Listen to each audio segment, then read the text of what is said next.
நேசம் நிறைந்த உள்ளத்தால் நீளம் நிறைந்த மணிகண்டத்து ஈசனடியார் பெருமையினை எல்லா உயரும் துறையெடுத்து தேசமுயதிரு தொண்ட தொகைமுன் பணித்த திருவாளன் வாசமலர்மென் கழல் வணங்க வந்த பிறப்பை வணங்குவாம். தூக்குசீ திருத்தொண்ட தொகைவிரி வாக்கினால் சொல்ல வல்ல பிரான் எங்கள் பாக்கிய பயனாம் பதிகுன்றைவால் சேக்கிழார் அடி சென்னி இருத்துவாம். கையிலாய பரம்பரையில் சிவஞான போத நெறி காட்டும் என்னை பயில்வாய்மை விகண்டான் சந்ததிக்கோர் மெய்ஞான பானுவாகி குயிலாரும் பொழிதிரு ஆவடுதுறைவாள் குரு நமச்சிவாய தேவன் செயலாதி மரபுடையோன் திருமரபு நீடூழி தலகமாதோ.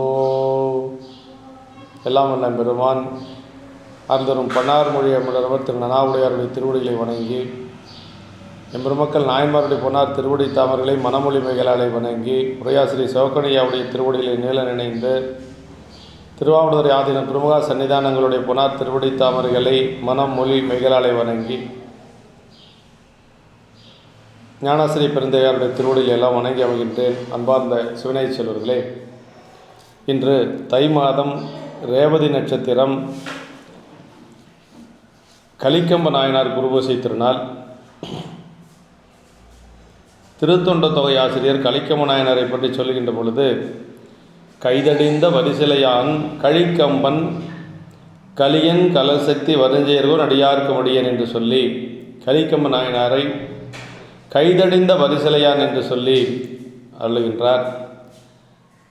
அடியாருக்கு பாத பூஜை செய்வதற்கு நீர் வார்த்த, அதற்கு தாழ்த்த கொஞ்சம் தாமதம் செய்த தன்னுடைய மனைவியாருடைய கையை தடிந்தவர் என்று சொல்லி திருத்தொண்டை ஆசிரியர் நமக்கு அருளுகின்றார்.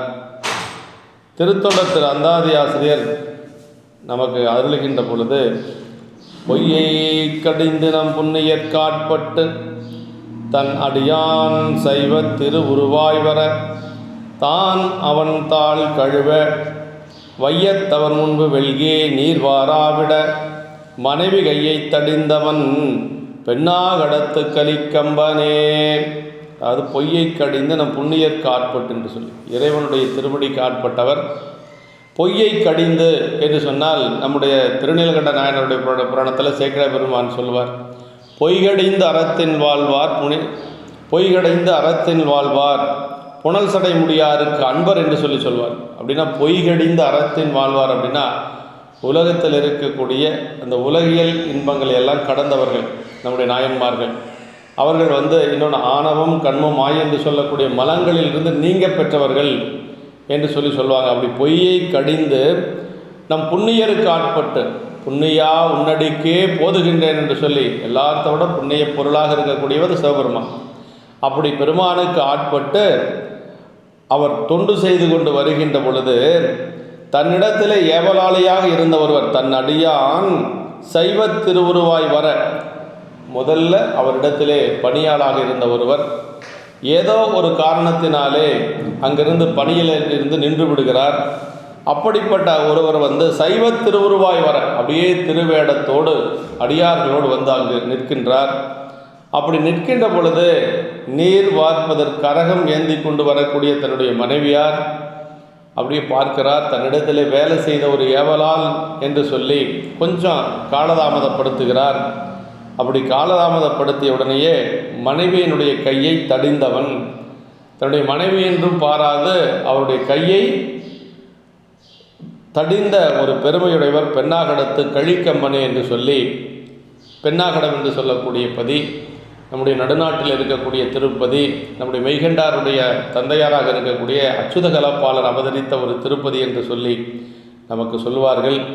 நம்முடைய சைவத்திலே மிக தொடர்புடைய ஒரு திருப்பதி. அந்த பதியிலே அவதரித்தவர் கலிக்கம்பர் என்று சொல்லி சொல்கிறார். நம்முடைய விரிநூல் என்று சொல்லக்கூடிய திருத்தொண்ட புராணத்திலே நம்முடைய சேக்கிழார் பெருமான் இந்த திருச்சரிதத்தை 10 திருப்பாடல்கள் மூலமாக நமக்கு அருளுகின்றார். அதிலே முதல் திருப்பாடலிலே உரிமை ஒழுக்கம் தலை நின்ற உயர்தொல் மரபில் நீடுமனை தரும நெறியால் வாழ்குடிகள் தழைத்து வளரும் தன்மையதாய் வரு மஞ்சுரையும் மலர்ச்சோலை மருந்து சூழ்ந்த வலம் புறவில் பெருமை உலகு பெற விளங்கும் மேல்பால் பெண்ணாடகம் மூதோர் அப்படின்னா பெண்ணாடகம் என்று சொல்லக்கூடிய அந்த பழமை வாய்ந்த ஒரு பதி மூதூர் என்று சொல்லக்கூடியது உண்மை உரிமை ஒழுக்கம் தலைநின்ற உயர் தொல்மரபில் என்று சொல்லி நல்ல ஒழுக்கத்திலே தலைநின்ற அந்த பழமையான மரபிலே நீடுமனை தர்மநெறியில் வாழ்வுடிகள் தலைத்து வரும் நீடுமனை தர்மநெறியில் தர்மநிலை தவறாது அங்கிருந்த பெரியோர்கள் வாழ்ந்து வருகின்றார்கள். அப்படி அந்த ஊரானது மலர்ச்சோலைகள் நிறைந்த ஒரு பதி.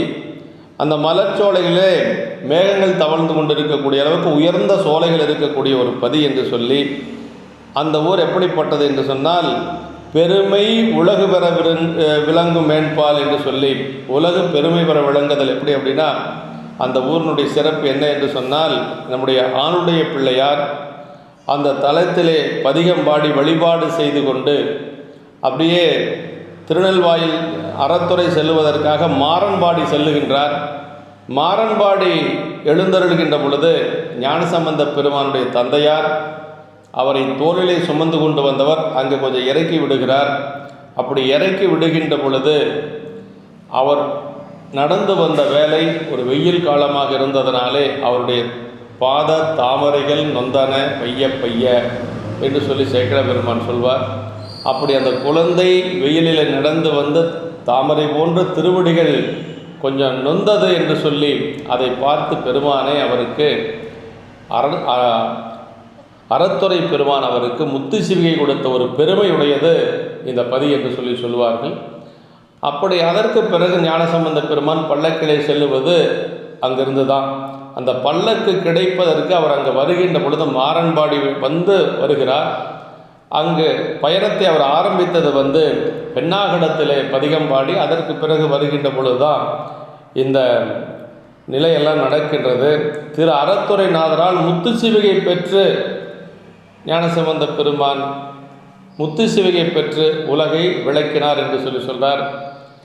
அந்த இடத்தை நமக்கு சேக்கல பெருமான் சொல்லுகின்ற பொழுது சோதி முத்தின் சிவிகை சூழ்ந்து வந்து பார் மீது தாழ்ந்து வெண்ணீற்றொளி போற்றி நின்று ஆதியார் அருளாதலின் அஞ்செழுத்து ஓதி ஏறினார் உய்ய உலகலாம் என்று சொல்லி அந்த முத்து சிவிகையில் ஏறிய நிகழ்வை நமக்கு சேக்கல பெருமான் அருளுவார்.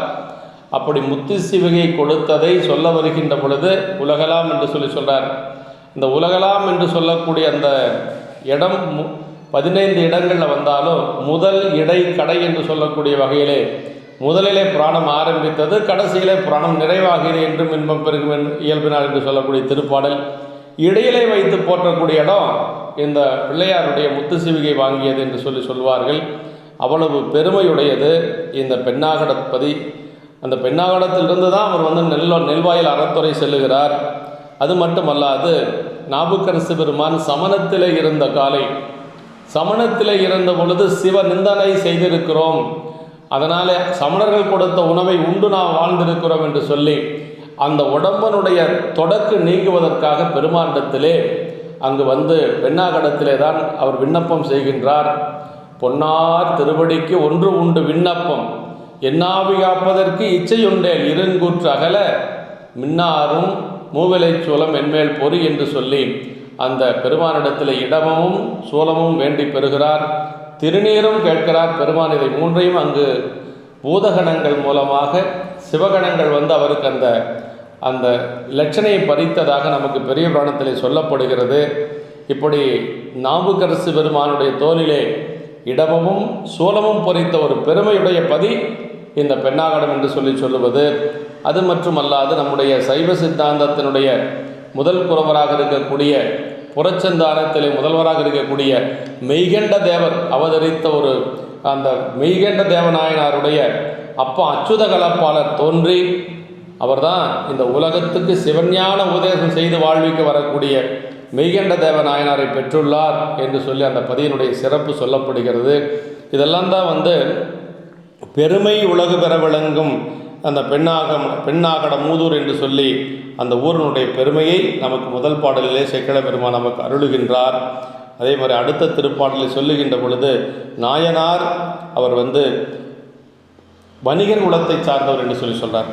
மற்ற அப்பதியின் இடைவாலும் வணிகர் குலத்து உதித்தார் கற்றை சடையார் கழல் காதல் உடனே வளர்ந்த கருத்துடையார் அற்றைக்கு அன்று தூங்கானை மாடத்து அமர்ந்தார் அடித்தொண்டு பற்றி பணிசை கழிக்கம்பர் என்பார் மற்றோர் பற்றியில்லார்.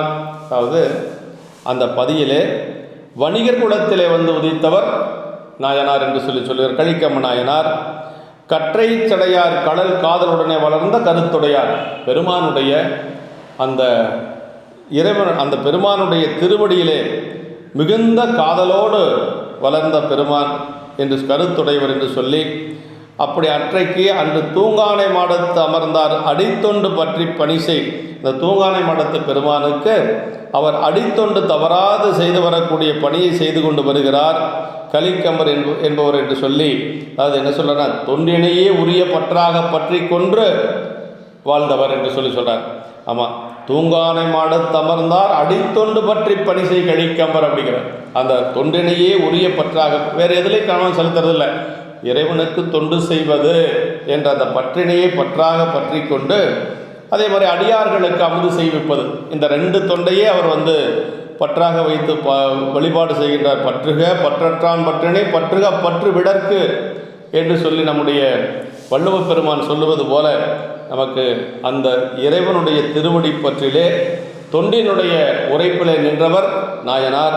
அதே மாதிரி நம்முடைய நம்பிகள் நம்முடைய கொங்கு நாட்டில் இருக்கக்கூடிய அந்த தேவாரத்தில் நமக்கு சொல்லுகின்ற பொழுது, கொடுமுடி தேவாரத்தில் சொல்லுகின்ற பொழுது, பாண்டி கொடுமுடியில் சொல்லுகின்ற பொழுது, மற்ற பற்றெனக்கு இன்றி நின்றிரு பாதமே மனம் பாவித்தேன் என்று சொல்லி வேறு பற்றில்ல இறைவனுடைய திருவடி பற்றையே அங்கு சொல்லுவார். மற்ற பற்றெனக்கு இன்றி நின்றிரு பாதமே மனம் பாவித்தேன், பெற்றனும் பிறந்தேன் இனி பிறவாத தன்மை வந்து எய்தினேன், கற்றவர் தொழுதேத்தும் சீர்கரையூரில் பாண்டி கொடுமுடி நற்றவா உன்னை நான் மறைக்கினும் சொல்லும்னா நமச்சிவாய என்று சொல்லி அங்கு அந்த நமச்சிவாய திருப்பதிகத்தை நமக்கு அருளுகின்ற பொழுது சொல்றார், மற்ற பற்றனுக்கு இன்றி நின் பாதமே மனம் பாவித்தேன். இறைவனுடைய திருவடியிலே பற்றாக இருக்கக்கூடிய பெரியவர்கள் உலகப்பற்றை நாடி செல்ல மாட்டார்கள், அதைவே பற்றாக இருக்கக்கூடியவர்கள் என்று சொல்லி நமக்கு பல இடங்களில் நாம் சிந்திக்கிறோம் என்று சொல்லி, அப்படிப்பட்ட நாயனார் அடியார்களுக்கு எப்படியெல்லாம் அவர் வந்து அமுது செய்வார் அப்படின்னா, அவர் எந்த வகையிலே அமுது செய்தார் என்று சொல்லுகின்ற பொழுது, ஆன அன்பர்தாம் என்றும் அரணார் அன்பர்க்கு அமுது செய்ய மேன்மை விளங்கு போனகமும் விரும்பு கறி நெய் தயிர் தீம்பால் தேனின் இனிய கனி கட்டியிருந்த அமுது செய்வித்தே ஏனை நிதியம் வேண்டுவன எல்லாம் இன்பமுற அளிப்பார். அடியார்கள் வந்தாங்கன்னா நாயனார் எப்படி பணி செய்வார், எப்படி உணவு கொடுப்பார் அப்படின்னா, அதாவது அரணார் அன்பர்க்கு அமுது செய்ய மேன்மை விளங்கு போனகம், நல்ல உயர்ந்த அமுது, அந்த உயர்ந்த அமுது, அதுக்கு வந்து விரும்பு கறி, நல்ல காய்கறிகளோடு நல்ல ஒரு உணவு, அப்புறம் அதில் நெய் வார்த்து அடியார்களுக்கு அன்னம்பாளைப்பு செய்கின்ற பொழுது கண்டிப்பாக நெய் விடணும். ஆமாம், நெய்யில்லா உண்டி பால் என்று சொல்லி அவை பாட்டி சொல்லுவாங்க. அது மாதிரி நெய், அதுபோக வந்து சாப்பிடுகின்ற பொழுது தயிர், அப்புறம் தீம்பால், தேனின் இனிய கனி, அந்த கனி வகைகள் எப்படி இருக்கணுமா, தேனை விட சுவை மிகுந்த கனிகளாக வைப்பாராம். அப்புறம் என்ன சொல்லார், கட்டி அப்படின்னு சொல்கிறார். கட்டினா அதாவது இனிப்பு பலகார வகைகள் அப்படின்னு சொல்லும் இல்லைங்களா, அது கட்டி திருந்த அமுது செய்வித்தே ஏழை நிதியம் வேண்டுமென எல்லாம் இன்பமுற அளிப்பார். அது மட்டுமல்ல, உணவு கொடுத்து வரக்கூடிய அடியார்களுக்கு ஏதாவது நிதிகள் வேண்டும் என்று சொன்னாலும் அதையும் கொடுத்து ஆதரித்தவர் நம்முடைய நாயனார். அப்படின்னா நல்ல ஒரு செல்வாக்காக வாழ்ந்திருக்கிறார். அப்படிதான், அப்படி இருந்தால் தான் அதெல்லாம் செய்ய முடியும். உணவும் எப்படி உணவு அப்படின்னா, விலங்கு போனகமும், நல்ல உயர்ந்த அரிசி அடிசில், அப்புறம் விரும்பு கறி, நல்ல காய்கறிகள், நெய், தயிர், நல்ல கெட்டி தயிருங்க, அப்புறம் தீம்பால், பாலும் கொடுக்கறது மாதிரி சாப்பிட்ட பின்னாடி ஏனை, அப்படி எல்லாம் கொடுத்து ஏனை நிதியம் வேண்டவனை எல்லாம் இன்புற. சரி, அடியார்களுக்கு ஏதாவது செலவுக்கு தொகை பணம் வேணும் அப்படின்னாலும், நிதிகள் வேண்டும் என்றாலும் அதையும் தவறாது கொடுத்து வந்தார். அது எப்படி கொடுத்தார்னா இன்பமுற அளிப்பார். அதான் ரொம்ப முக்கியங்க. என்னடா பண்ணுறதுன்னு கொடுக்கறது இல்லை, ஒரு மகிழ்ச்சியோடு அவர் இன்பமுற அளிப்பார் என்று சொல்கிறார். அப்படி தொண்டு செய்து வருகின்ற பொழுது அப்படி எப்படி தொண்டு செய்வார்னா, வரக்கூடிய அடியார்களை நல்ல ஆசனத்தில் அமரச் செய்து அவர்களுடைய திருவடியிலெல்லாம் விலக்கி அவர்களுக்கு பூசைகளெல்லாம் செய்து அப்புறம் அவருக்கு அடியார்களுக்கு அமுது செய்வார் என்று சொல்கிறார். அன்ன வகையால் திருத்தொண்டு புரியும் நாளில் அங்கு ஒரு நாள் மண்ணு மனையில் அமுது செய்ய வந்த தொண்டர் தமையெல்லாம் தொன்மை முறையே அமுது செய்ய தொடங்கு விப்பார். அவர் தம்மை முன்னர் அழைத்து திருவடிகள் எல்லாம் விளக்க முயல்கின்றார். உணவு கொடுக்கறதுக்கு முன்னாடி பாத பூஜை பண்ணணுங்க. பாத பூஜை செய்கிறது எப்படி அப்படிங்கிறது இந்த புராணத்தில் சொல்ல போகிறார். அதாவது நம்முடைய இளையான்குடி மரநாயனார் புராணத்தில் சொல்லுவார் இல்லைங்களா, கொண்டு வந்து மனை புகுந்து குலாபு பாதம் விளக்கிய மண்டு காதலின் நாதனத்திடை வைத்த அச்சனை செய்தவின் உண்டினாலு விதத்திலாறு சுவைதிரத்தில் ஒப்பிலா அண்ட நாயக தொண்டர் இச்சையில் அமுது செய்ய அழைத்துள்ளார். இப்படியெல்லாம் அழைத்து கொண்டு வந்து மனையிலே அமரச் செய்து பாதங்கள் விளக்கி அதற்கு பிறகு அவர்களுக்கு உணவு எப்படி படைப்பார்னா, உண்டினா 4 வகையான உணவு அறுசுவையோடு படைப்பாராம் இளையான்குடி மரநாயனார். 4 வகையான உணவு என்னென்னு சொன்னால், சிவக்கணை உரை சொல்லுகின்ற பொழுது உண்பன, தின்பன, நக்குவன, பருகுவன என்று சொல்லி 4 வகையான உணவுகள் தவறாது செய்து வந்தவர் இளையான்குடி மரநாயனார் என்று சொல்லுவார். அதே மாதிரி இங்கே தொன்மை முறையால் அப்படின்னு சொல்லி தொன்மை முறையை அமுது செய்ய தொடங்குவிப்பார். அப்படின்னா அதாவது தாம் நியமமாக செய்து வந்த முறை அப்படின்னு சொல்கிறார்.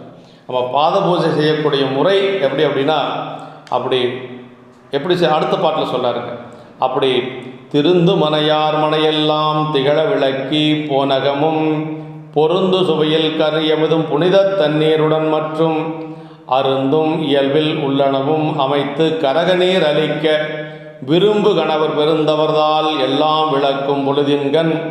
பாத பூஜை செய்யக்கூடிய முறை என்ன அப்படின்னா, திருந்து மனையார் மனையெல்லாம் திகழ விளக்கி, உடைய மனையெல்லாம் தூய்மைப்படுத்தி, அங்கே இருக்கக்கூடிய அம்மா என்ன செய்யணுமா, வீடெல்லாம் தூய்மைப்படுத்தி விளக்கி, அப்படி போனகம் என்று சொல்லக்கூடிய அமுது, அப்புறம் நல்ல சுவையான கறி அமுது, நல்ல காய்கறிகள் சுவையாக இருக்கணும், புனிதமான தண்ணீர், நல்ல தூய்மையான தண்ணீர் தான் அடியாரில் கொடுக்கணும்.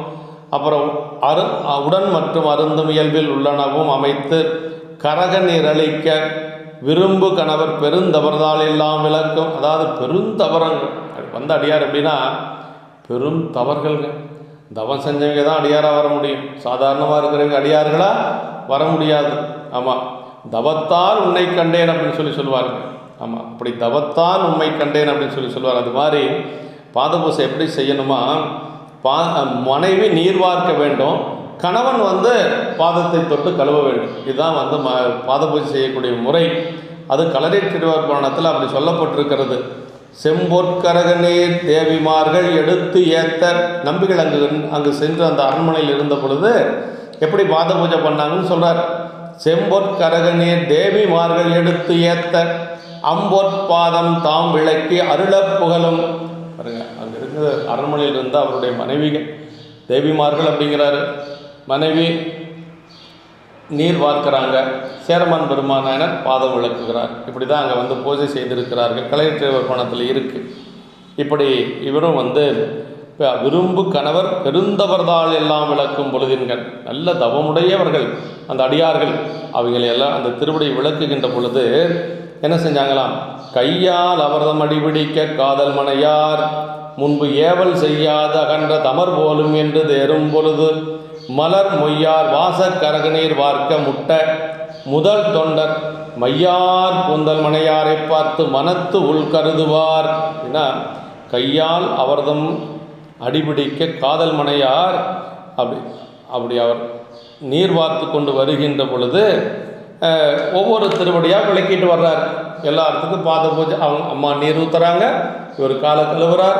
அப்படி கழுவி கொண்டு வருகின்ற பொழுது ஒரு இடத்துல கரக நீர் பார்க்காம கொஞ்சம் காலதாமதமாகுது. அப்படி என்னென்னு திரும்பி பார்த்தா அவர் என்ன பண்ணுறாங்க அப்படின்னா, அவர் அங்கே அந்த அடியார் இவர்கிட்ட முதல்ல பணி செய்து கொண்டிருந்தவர் பணி செய்யாது இப்போ வெளியில் போயிட்டார். ஏதோ ஒரு மனஸ்தாபமாக என்னமோ இருக்கலாம், வெளியில் போயிட்டார். அப்படி போனதுனால அந்த அம்மா என்ன நினச்சாங்களா, நம்மக்கிட்ட ஏவல் செய்தவர் நம்மக்கிட்ட வந்து பணியில் இருந்தவர், அவருக்கு நாம் பாத பூஜை பண்ணுறதா அப்படின்னு கொஞ்சம் காலதாமதம் பண்ணாங்களாம். அப்படி முன்பு ஏவல் செய்யாதகன்ற தமர்வோடும் என்று தேரும் பொழுதும் மலர் மொய்யார் வாச கரக நீர் வார்க்க முட்டை. அதனால் அம்மா வந்து கொஞ்சம் அந்த காலதாமதமாச்சு. அப்போ காலதாமதமான உடனேயே முதல் தொண்டர் மையார் கொந்தல் மனையாரை பார்த்து மனத்துள் கருதுவார். முதல் தொண்டர்னா அவ்வளவு சிறப்புடைய அடியார். சைவம் முதல் திருத்தொண்டர் தம்பிரான் தோழர் அப்படின்னு சொல்லி சுந்தரர் சொல்லுவாங்க. அது மாதிரி முதல் தொண்டர் அப்படின்னா அந்த சிறப்புடைய ஒரு தொண்டர். அவர் வந்து முதல் தொண்டர் மையால் கூந்தல் மனையாரை பார்த்து மனதுள் கருதுவார். அம்மாவை பார்க்கிறாரு. அம்மாவை பார்த்த உடனே ஏன் அம்மா வந்து நீர் வார்க்கலை அப்படிங்கிறத மனசில் அவர் வாங்கிக்கிறார். அப்படி வாங்கி கொண்டு, அதாவது கரகம் அடுத்த பாட்டில் சொல்கிறார் பாருங்க, வெறித்த கொன்றை முடியார்தம் அடியார் இவர் முன் மேவும் நிலை குறித்து வெல்கி நீர் வாராது ஒளிந்தாள் என்று மனம் கொண்டு மறித்து நோக்கார் வடிவாலை வாங்கி கரகம் வாங்கி கைதரித்து கரக நீர் எடுத்து தாமே அவர்தால் விளக்கினார். அப்படின்னா வெறித்த கொன்றை முடியாத அடியார் இவர் முன் மேவும் நிலை குறித்து, கொன்றை முடிசூடிய சிவபெருமானுடைய அடியார் வந்திருக்கிறாரு. அந்த அடியார் அங்கே நிற்கின்ற பொழுது அவருடைய முன்னை நிலை குறித்து, முதல்ல வந்து பணி செஞ்சுட்டு கொண்டிருந்தவர் போயிட்டார். மேவும் நிலை குறித்து வெள்கி நீர் வாராது ஒளிந்தால், கொஞ்சம் வெக்கப்பட்டு இத்தனை பேருக்கு முன்னாடி எல்லாரும் இருக்கிறாங்க, இவங்க முன்னாடி நம்மக்கிட்ட பணி செய்யவங்களுக்கு நாம் வந்து பாத பூஜை செய்யறதான அம்மா கொஞ்சம் மனசில் கருதுறாங்க. அப்படி நாயனார் மனதிலே கொண்டு மறித்து நோக்கார் வடிவாலை வாங்கி, உடனே ஒரு வாளை எடுத்து என்ன பண்ணுறாருன்னா முதல்ல அந்த அம்மா கிட்ட அந்த கரகம் இருக்குது பாருங்க, அந்த கரகத்தை வாங்குறார். இதை குடுமா அப்படின்னு சொல்லி வாங்கிட்டார். அப்படி அந்த கரகத்தை வாங்கி கொண்டு என்ன பண்ணுறாருன்னா அம்மாவுடைய கையை தரித்தார். அப்படின்னு கரகம் வாங்கி கரக நீர் எடுத்து அப்படி கையை வெட்டிட்டு என்ன பண்ணார்னா மீண்டும் அவர் வந்து அந்த கரக நீரை எடுத்து அந்த அடியாருக்கு அவரே பாத பூஜை பண்ணார். அந்த கை தடித்தோம் அப்படிங்கிற எண்ணமெல்லாம் அவருக்கு சுத்தமாக இல்லை. இந்த அம்மா அப்படி வழியில் துடித்து கொண்டு இருப்பாங்க. ஆனால் நாயனார் என்ன செய்கிறார் அப்படின்னா கரக நீர் எடுத்து தாமே அவர்தால் விளக்கினார். அவரே நீரை ஊற்றி கொண்டு அவரே திருமடியை விளக்கினார். அப்படின்னா கரகத்தை ஏன் வாங்கி அந்த கையை தரித்தார் அப்படிங்கிறதுக்கு சேக்கோனிய உரை சொல்கிறார். கரகம் அடியாருக்கு உதவும் புனித நீருடையது. ஏன்னா அந்த கரகம் என்னென்னா அடியார்களுக்கு பாதம் விளக்கக்கூடிய புனித நீரை உடையது. அதனால் அதனுடன் தண்டித்தல் தகாது என்று அதனை தான் வாங்கி நீக்கிங்கிறது. அந்த அந்த அடியாருக்கு செய்யக்கூடிய அந்த புனித நீரை கொடுக்கக்கூடிய அந்த கரகத்தோடு தண்டித்தல் தகாது என்று சொல்லி அதை முதல்ல அவர் கையால் வாங்கி மனைவியார் செய்ய தவறி அதனை தாமே செய்து திருத்தொண்டினை நிறைவாக்கினார் என்று சொல்லி சொல்கிறாருங்க. ஆமாம், அவர்தான் விளக்கினார். செஞ்சுட்டு இருக்கக்கூடிய தொண்டை பாதியில் நிறுத்தக்கூடாது. அதனால் அவரே அந்த தொண்டை செய்து கொள்ளுகிறார் என்று சொல்லி அப்படி செய்துட்டு அவர் எப்படி இருந்தார்னா துளக்கில் சிந்தைங்கிற ரொம்ப முக்கியம். கொஞ்சம் கூட மனச்சலனம் இல்லாத அந்த தொண்டை செய்து கொண்டு இருக்கிறார். விளக்கி அமுது செய்வதற்கு வேண்டுவன தாமே செய்து துளக்கில் சிந்தையுடன் தொண்டர் தம்மை அமுது செய்வித்தார். அளப்பில் பெருமை அவர் பின்னும் அடுத்த தொண்டின் வழி நின்று களத்தில் நஞ்சமணிந்தவர்தால் நிழல் கீழ் அடியார் உடன் கலந்தார். விளக்கி அப்படியே பாத நீரெல்லாம் செய்து பாத புதையெல்லாம் செய்து கொண்டு அதே மாதிரி அமுது செய்வதற்கு தேவையான அத்தனையும் அவரே செய்கிறார். ஏன்னா அம்மா தான் கை வெட்டுப்பட்டு அப்படி இருக்கிறதுனால அந்த பணியும் அவரே செய்கிறார். ஆமாம், அதை அமுது செய்வதற்கு வேண்டுவன தாமே செய்து துளக்கில் சிந்தையுடன். இப்போ அப்படியெல்லாம் நடந்ததுனால ஏதாவது அவருடைய மனசில் வந்து கொஞ்சமாவது ஒரு மாற்றம் இருந்ததுன்னா கொஞ்சம் கூட மாற்றம் இல்லையா. துளக்கில் சிந்தைனார் அப்படின்னா முன்னை நிகழ்ந்த செயலை பற்றி சிறிதும் மனம் அசையாதபடி அப்படிங்கிறாருங்க. அப்படி துளக்கில் ஒரு தொண்டர் தம்மை அப்படி எல்லாம் செய்து அடியார்களை அமுது செய்வித்தார். அளப்பில் பெருமை அவர் பின்னும் அடுத்த தொண்டின் வழி நின்று. அளப்பில் பெருமை, அவருடைய பெருமை எப்படிப்பட்ட பெருமை அப்படின்னா அளவில்லாத பெருமை அப்படின்னு சொல்கிறாருங்க. அதாவது சுரும்பமரும் குழல் மடவார் கடைக்கண் நோக்கில் துலங்காத சிந்தையராய் துறந்தோர் உள்ள பெரும்பயனை பெரும்பற்ற புலியூரானை பேசாத நாளெல்லாம் பிறவா நாளேன்னு சொல்லி அப்பர் சாமிகள் தில்லை தேவாரத்தில் சொல்கிறார். அப்படின்னா சுரும்பமரும் குழல் மடவார் கடைக்கண் நோக்கில் துலங்காத சிந்தையராய் துறந்தோர் உள்ள பெரும்பயனை என்று சொல்லி, அப்படி துறந்தோர் துலக்கமில்லாத சிந்தையுடையவர் நம்முடைய நாயனார் என்று சொல்லி மீண்டும் அவர் அந்த தொண்டை அப்படியே செய்து கொண்டிருக்கிறார். அப்படி அதான் சொல்கிறாரு அளப்பில் பெருமை அப்படின்னா. அளப்பில் பெருமைனா நம்முடைய பாயிரத்தில் சேக்கிழ பெருமான் அடியாருடைய பெருமைகளை பற்றி சொல்லுகின்ற பொழுது அடியாருடைய பெருமை அளவில்லாத பெருமை. அந்த அளவில்லாத பெருமையுடைய அடியாருடைய பெருமையை நான் அளவிட்டு சொல்ல முடியாது. அப்படி இருந்தாலும் ஏன் நான் சொல்கிறேன்னா, சொல்ல வேண்டும் என்ற ஒரு ஆசை என்னை துரத்துகிறது அப்படின்னு சொல்லி பாயிரத்தில் சொல்வார். அளவில்லாத பெருமையராகிய அளவில்லா அடியார் புகழ் கூறுகேன், அளவு கூட உரைப்பரிதாயினும் அளவில்லாசை துறப்பு அறைகுவேன் என்று சொல்வார். அளவில்லாத ஆசை என்னை துரத்துகின்றது, அதனால் நான் அதை செய்கின்றேன் இந்த பணியை என்று சொல்லி நமக்கு அந்த பாடலில் நமக்கு சேக்கிழ பெருமான் அருள்வார். சிவன் திருத்தொண்டே உயிர்களுக்கு அடுத்தது ஏனையெல்லாம் அடாதனை என்ற குறிப்பு என்று சொல்லி, அதாவது அடுத்த தொண்டு அப்படின்னா பெருமானுக்கு செய்யக்கூடிய தொண்டு தான், அதே மாதிரி அடியார்களுக்கு செய்யக்கூடிய தொண்டு தான் உயிர்களுக்கு அடுத்தது, உயிர்களுக்கு உடையது. ஏனைய எல்லாம் அடாதன, ஏனையெல்லாம் ஆகாத தொண்டுகள் என்று சொல்லி, அப்போ நம்ம செய்யக்கூடிய தொண்டிலேயே ரொம்ப உயர்ந்தது அப்படின்னு சொல்ல போனோன்னா சிவபெருமானுக்கு செய்யக்கூடிய தொண்டும் அதே மாதிரி அவனுடைய அடியார்களுக்கு செய்யக்கூடிய தொண்டும் என்று சொல்லி இதில் சொல்கிறார். அதாவது அவர் பின்னும் அடுத்த தொண்டின் வழி நின்று களத்தில் நஞ்சம் அணிந்தவர்தால் நிழல் கீழ் அடியாருடன் கலந்தார். இதில் என்னென்னா, இப்போ பெருமானுடைய திருவடிக்கில் எல்லாரும் போனாங்க, எல்லாத்துக்கும் சாமி காட்சி கொடுத்தார், விடை மீது நின்று காட்சி கொடுத்தார், திருவடி அடைஞ்சாங்க. ஆனால் இந்த நாயனர் எப்படின்னா அடியார்களோடு சேர்ந்து போனாராம் பெருமான் திருவடி. அவர் மட்டும் போகலை. என்ன சொல்லார் பாருங்க, தாள் நிழல் கீழ் அடியாருடன் கலந்தார். அடியார்களோடு அவரும் சேர்ந்து அந்த பெருமானுடைய திருவடிக்கு சென்றார் என்று சொல்கிறார். கடைசி திருப்பாடலில் சொல்லுகின்ற பொழுது, ஓதமலை நீர் விடம் உண்டார் அடியார் வேடம் என்று உணரா மாதரார்கை தடிந்த கலிக்கம்பர் மலர் சேவடி வணங்கி பூதநாத திருத்தொண்டு புரிந்து போனம்களில் பொலிந்த காதலன்பர் களிநீதி யார்தம் பெருமை கட்டுரைப்பாம். ஏன்னா ஓதமொழி நீர் விடமுண்டார் அடியார் வேடம் என்று உணரா அப்படின்னா, அந்த கடல் நஞ்சை உண்ட பெருமானுடைய அடியாருடைய திருவேடம் என்று சொல்லி உணராது இருந்த தன்னுடைய மனைவியினுடைய கையை தடிந்த அந்த கலிக்கம்பருடைய மலர் சேவடி வணங்கி கொண்டு அடுத்த நாயனாக இருக்கக்கூடிய களியநாயனாருடைய பெருமையை நாம் உரைப்போம் என்று சொல்லுகிறார். அதில் என்னென்னா, இது சிவனடியார் திருவேடம் என்று உணராமையே இச்சரிதம் எழுந்த நுட்பம் அதனை வடித்தெடுத்து கூறி முடித்தவாறு என்று சொல்லி, அதாவது இந்த சரிதம் வந்ததே என்னென்னா, அவர் பூசையில் நிற்கக்கூடியவர், பாத பூஜை செய்வதற்கு நிற்கக்கூடியவர் ஒரு அடியார், அது அவர் ஒரு சிவனடியார், அவர் திருவேடத்தோடு சிவனடியார் திருவேடத்தோடு நிற்கிறார் என்றதை அம்மா உணராதனால தான் இந்த பிராணமே வந்தது. இப்போ கடைசி எப்படி முடிச்சு காட்டுறாரு, அதே மாதிரி முடிச்சு காட்டி சரிதம் எழுந்த நுட்பம் அதனை வடித்தெடுத்து கூறி முடித்தவாறு.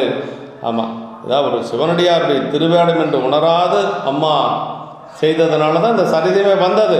அதையே கடைசியாக வைத்து முடித்து காட்டுவது அப்படிங்கிறது நம்முடைய பெருமானுடைய ஒரு திருவருள் என்று சொல்லி அந்த சேக்கிழார் பெருமான் இந்த அளவுக்கு நமக்கு 10 திருப்பாடல்கள் நமக்கு அருளுகின்றார். இதில் முக்கியமாக நம்ம இந்த சரீரத்தில் அறிந்து கொள்ள வேண்டியது என்னென்னா, சிவன் கடல் காதலுடனே வளர்தல் முன்னை தவமுடையார்க்கே ஆகும் அப்படிங்கிற பெருமானுடைய திருவடியில் அன்பு வரணும்னா அதெல்லாம் இதுக்கு காரணம் முன்னை தவம் இருக்கணுங்க. ஆமாம், முன்னை தவம் இருக்கணும். இல்லைன்னா, அதாவது முன்பு செய் தவத்தின் ஈட்டம் முடிவிலா இன்பமான அன்பினை எடுத்துக்காட்டு என்று சொல்லி நமக்கு சேக்கிழ பெருமான் கண்ணப்ப நாயனோட புராணத்தில் சொல்வார். பெருமான் மீது அளவற்ற அன்பு வரணும்னா அதுக்கு பழைய தவம் வேணும் என்று சொல்லுவார்கள். அது மாதிரி சிவன் கலர்க்கே செய்யும் தொண்டினையை பற்றி மற்றோர் பற்றில்லாத நிலையில் பணி செய்தல் வீடு தருவது. பெருமானுடைய திருவடிக்கே செய்யக்கூடிய தொண்டை பற்றி மற்ற எந்த ஒரு நிலையிலும் வேறு உலகப் பொருள் மீது பற்றில்லாத நிலையில் பணி செய்வது தான் வீடு தருவது. அதாவது எப்படி பணி செய்யணும் அப்படின்னா, அவனேதானேயாகி அன்னறி ஏகனாகி இறைவனை நிற்க மலமாயுதனோடு வல்வினையின்றே என்று சொல்லி நமக்கு 10ஆம் சூத்திரத்திலே சொல்லுவது போல நாயனார் அப்படி பணி செய்து பெருமான் திருவடி அடைய பெற்றவர். சிவனடியார்களை அமுது செய்வித்ததற்கன் நூல்களில் விதைத்த நெறிதவராது மனமகிழ்ச்சியுடன் செய்தல் வேண்டும். அடியார்களுக்கு அமுது படைக்கிறதுனா ஏனோ தானோன்னு செய்யக்கூடாது. அதுக்குன்னு ஒரு விதிமுறைகள் இருக்கு. அந்த விதிமுறைப்படி அமுது செய்யணும். அதுதான் சென்னையில் இருக்கக்கூடிய மயிலாப்பூரில் இருக்கக்கூடிய சிவநேசனார், அவருக்கு நீண்ட நாட்களாக பிள்ளை பேர் இல்லை. அப்படி பிள்ளை பேர் இல்லாது அவர் வருந்திய பொழுது அவர் பெருமானுக்கும் தொண்டு செய்தார், அடியார்களுக்கும் தொண்டு செய்தார். சேக்கிழ பெருமான் அதை சொல்றார். அருந்தவங்கள் செய்து அறனடியாருக்கு அர்ச்சனை உழப்பிட செய்த நலத்தால் கரியவாம் குழலால் மனைவியார் வயிறெனும் கமலத்து புதிய பூவகள் என ஒரு பெண்கொடி உதித்தாள் அப்படின்னு சொல்லுவார். அதாவது குழந்தை இல்லைன்னா நம்ம என்ன செய்வோம்? ஏறி போனால் கோயிலுக்கு போவோம், பதிகம் பாடுவோம், பெருமானை வழிபாடு செய்வோம், அதோடு நம்ம செய்வோம். ஆனால் அந்த நாயனார் என்ன செய்தார் அப்படின்னா, அருந்தவங்கள் செய்தார், இறைவனை நோக்கி தவம் செய்தார் சிவநேசனார். அப்புறம் என்ன சொல்றார்? அறனடியாருக்கு அர்ச்சனை உழப்பிட செய்த நலத்தால் பெருமானுடைய அடியார்கள் எல்லாம் வீட்டுக்கு அழைத்து அவருடைய திருவடிகளை எல்லாம் விலக்கி அவர்களுக்கு பாத பூஜை செய்தார். அப்படி செஞ்சதனால கரியவாம் குழலால் மனைவியார் வயிறெனும் கமலத்து, இந்த தாமரை போன்ற அந்த அம்மாவுடைய திருவயிற்றிலே புதிய பெண்கொடி என ஒரு பூமகள் என ஒரு பெண்கொடி உதித்தாள் என்று சொல்லி நல்ல திருமகளை போன்று அழகான ஒரு பெண் குழந்தை பிறந்தது என்று சொல்லி பூமகனுடைய அவதாரத்தை சொல்றார். அப்போ நமக்கு பிள்ளை பேர் வேண்டும் என்று சொன்னால் அடியார்களுக்கு பாத பூஜை செய்ய வேண்டும், அவர்களுக்கு அன்னம்பாளிப்பு செய்ய வேண்டும் என்று சொல்லி அந்த சரியத்தில் சொல்லப்பட்டிருக்கிறது. அப்படி சிவனடியார் திருவேடம் கண்டால் சிவனாகவே கண்டு வணங்கி பணி செய்தல் அன்றி அவரது முன்னணிலை பற்றி என்ன ஆகாது. ஒரு அடியார் வராங்கன்னா இதுக்கு முன்னாடி அவர் இப்படி இருந்தார் அப்படி இருந்தார் என்று சொல்லி ஆராய்ச்சியெல்லாம் நாம் பார்க்கக்கூடாது. எப்படி பணி செய்யணும்னா, அவர் ஒரு பெருமானுடைய அடியார், எவரேனும் தானாக விளாடத்திட்ட திருநீரும் சாதனமும் கண்டால் உள்கி அவர் தேவர் இவர் தேவர் என்று சொல்லி இரண்டாட்டாதொழிந்தங்கு ஈசன் திறமே பேணி கவராதே தொழுமுடியார் நெஞ்சினுள்ளே கன்றாப்பூர் நெடுதறியை காணலாம் என்று சொல்லி அப்பர் சாமிகள் நமக்கு அருளுகின்றார். அப்படின்னா பெருமானையும் இறைவனையும் அடியார்களையும் ஒன்று போலவே கருதி வழிபாடு செய்ய வேண்டும். அந்த ஒரு எண்ணம் நமக்கு வரணும். அப்படி வருவதற்கு பக்குவம் வேணுங்க. அதுதான் அப்படி வந்தாச்சு அப்படின்னா அந்த கன்றாப்பூர் பெருமான் நம்முடைய உள்ளத்திலே ஊறி நின்று நமக்கு நல்ல ஒரு இன்பத்தை கொடுப்பார் என்று சொல்லி அந்த தேவாரத்திலே நமக்கு அப்பர் சாமிகள் அருளுகின்றார். அப்படி அடியார்கள் திருவேடத்தை கண்டவுடனேயே சிவபெருமானாகவே வணங்கி பணி செய்ய வேண்டும் என்று சொல்லி நமக்கு சொல்லப்பட்டிருக்கிறது. அவர் முன்னாடி எப்படி இருந்தார் இப்படி இருந்தார் என்று சொல்லலாம் நம்ம ஆராயக்கூடாது. அதுவும் நரசிங்க முனையனாருடைய புராணத்திலே சேக்கிழ பெருமான் நமக்கு சொல்லுகின்ற பொழுது, சீலம் இளரை எனினும் திருநீறு சேர்ந்தாரை ஞானம் நிகழ்வார் அருணரகம் நன்னாமல் எண்ணுவார் பாலணைந்தார் தமக்கழித்த படியரட்டி பொன் கொடுத்து மேலவரை தொழுதினிய மொழி விளம்பி விடை கொடுத்தார் என்று சொல்லி, அவர் ஒழுக்கம் இல்லாதவராக இருந்தாலும் சரி, அவருடைய மனம் நோகும்படியாக நாம் நடந்து கொண்டோம் என்று சொன்னால் நமக்கு நரகம் கிடைக்கும் என்று சொல்லி நரசிங்க முனையனாருடைய புராணத்தில் சொல்லுகிறார் சேக்கிழார் பெருமான். அப்போ அடியார் அப்படின்னா என்ன இருக்கணும்? திருநீர் இருக்கணும், உருத்தராக்கம் இருக்க வேண்டும் என்று சொல்லி மெய்த்தவ வேடமே மெய்ப்பொருள் என்று தொழுது வென்றார் என்று சொல்லி நமக்கு சேக்கிழ பெருமான் மெய்ப்பொருள் நாயனார் புராணத்தில் சொல்வார். அன்பர் வேடமே சிந்தை செய்வார் என்று சொல்லி சொல்வார். எப்பொழுதும் மெய்ப்பொருள் நாயனார் அரசராக இருந்தாலும் கூட அடியாருடைய திருவேடத்தை மனதிலே வைத்து கொண்டே இருப்பாராம். அன்பர் வேடமே சிந்தை செய்வார் என்று சொல்லி சொல்வார். அந்த சரிதத்தை போல இன்னும் ஏனாதி நாயனாருடைய சரிதத்திலையும் திருவேடம் இட்டு வந்தவர் தன்னை கொல்ல வருகின்ற பொழுது கூட அவரை பணிந்து வணங்கி போற்றுகின்றார் என்று சொல்லி சேக்கிழ பெருமான் நமக்கு அருளுகின்றார். அப்படி அடியார்களுடைய திருவேடத்தை பார்த்தவுடனே நமக்கு பெருமானே அங்கு நினைவுக்கு வர வேண்டும் என்று சொல்லி அவ்வாறு முன்னை நிலை பற்றி எண்ணுவது சிவ அபராதம், அது உரியபடி தண்டித்து குற்றம் நீக்கல் பாலது. முன்னாடி அப்படி இருந்தார் என்று சொல்லி நினைப்பதே ஒரு அபராதம், சிவ அபராதம். அந்த சிவ அபராதம் ஆச்சுன்னா உடனடியாக தண்டனை கொடுத்து அதை நீக்குவது அப்படிங்கிறதா நமக்கு உயர்ந்த நிலை. அதைத்தான் நாயனார் செய்திருக்கிறார். அம்மா செய்தது சிவ அபச்சாரம். அந்த சிவ அபச்சாரத்துக்கு ஒரு பரிகாரம் அவர் செய்தது என்று சொல்லி, எப்படி சண்டீஸ்வர நாயனார் சிவபூசைக்கு வைத்திருந்த பாலை இடரச் செய்த தன்னுடைய தந்தை என்று தெரிந்தும் அவர் தாலை தரித்தார். அதுதான் அவர் செய்த புண்ணியம். அப்போ சிவ குற்றம் நடந்தால், சிவ அபச்சாரம் நடந்தால் அப்பொழுதே அதை தண்டிக்க வேண்டும் என்பதுதான் நியமம் என்று சொல்லி நம்முடைய நாயனார் அது பற்றித்தான் தன்னுடைய மனைவியாருடைய கையை தரித்தாரே ஒழிய வேறு காரணம் எதுவும் இல்லை. மனைவியார் செய்த சிவ அபராதத்துக்காக அவர் கையினை தடிந்த கலிக்கம்ப நாயனார் அது பற்றி துலக்கமில்லாத சிந்தையுடன் திருத்தொண்டு செய்திருந்தார். இது சிவனையன்றி மற்றொரு பற்றும் இல்லாத பெரியோர் நிலை. இப்போ கையை வெட்டிட்டாரு, அந்த அம்மா துடிச்சிட்ருக்கிறாங்க, இருந்தாலும் மேற்கொண்டு அந்த தொண்டை செய்கிறார். அந்த பாத பூசையை முடித்து கொண்டு அடியார்களுக்கு அன்னம் பாலிப்பும் செய்து கொண்டு அதற்கு பிறகுதான் என்னன்னு பார்க்கக்கூடாது. அப்படின்னா இவருடைய நிலை என்ன அப்படின்னா, சிவனையன்றி மற்றோர் பற்றுமில்லாத பெரியோர்கள், பெருமானை தவிர வேறு பற்றில்லாத பெரியவர்கள் நம்முடைய நாயன்மார்கள். அதனால தான் நம்முடைய திருவள்ளுவர் தேவநாயனார் சொல்லுகின்ற பொழுது, செயற்கரிய செய்வர் பெரியர், சிறியர் செயற்கரிய செய்கலாதார் என்று சொல்லி, அதாவது நாம் உலகையில் இருக்கக்கூடியவர்கள் செய்யக்கூடிய செயலை கூட சரியாக செய்ய முடியாது. ஆனால் யாராலும் செய்ய முடியாத செயலை, யாரும் நினைத்து கூட பார்க்க முடியாத செயலை இலகுவாக செய்யக்கூடியவர்கள் நம்முடைய அடியார் பெருமக்கள். அதனால தான் அவங்களுக்கு பேர் பெரியவர் அப்படின்னு சொல்லி நமக்கு பெரிய புராணத்திலே, இந்த நூலினுடைய பெயரே திருத்தொன்ற புராணம் தான். அதான் பாயிரத்தில் சேக்கிழ பெருமானே சொல்ல திருத்தொன்ற புராணம் என்பாம் என்று சொல்கிறார். ஆனால் பெரிய புராணம்னு ஏன் பெயர் வந்ததுன்னா, நம்மால் செய்ய முடியாத செயல்களை அருமையாக செய்து காட்டியவர்கள் நம்முடைய பெரியவர்கள். அதனால தான் அவங்களுக்கு பெரியவர் அப்படின்னு சொல்லி பெயர் வந்தது.